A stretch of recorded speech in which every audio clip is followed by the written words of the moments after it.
তিনি মর্যাদার যে আসনে আছেন তার থেকে 1 ইঞ্চিও বাড়ায় দেওয়া যাবে না। আর তার যে পজিশন আছে, পৃথিবীর সব মানুষ যদি প্রশংসা না করে 1 ইঞ্চিও তার থেকে তিনি নেমে যাবেন না।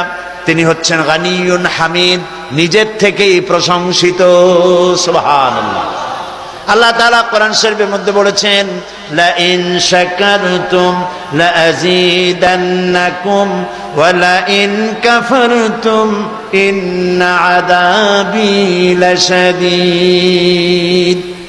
আমার নিয়ামতের শুকরগুজার যদি হও, আমি আল্লাহ নিয়ামত বাড়ায় দেব, আর অকৃতজ্ঞ যদি হও, শাস্তি রেখে দেব। প্রশংসা হবে সর্বাবস্থা আল্লাহ তাআলা। এই গাছপালা, তরুলতা, কীট পতঙ্গ যা দেখতে পাই সবাই প্রশংসা করে, তাসবিহ করে। কার? বলেন সবাই। আল্লাহ তাআলার প্রশংসা করে। আমিও যেন আল্লাহর প্রশংসাকারী হইতে পারি। আসাইহুন, আর পরিভ্রমণকারী। আমার জানমাল আল্লাহ খরিদ করেছেন, সুতরাং আমি ঘরে বসে থাকবো না।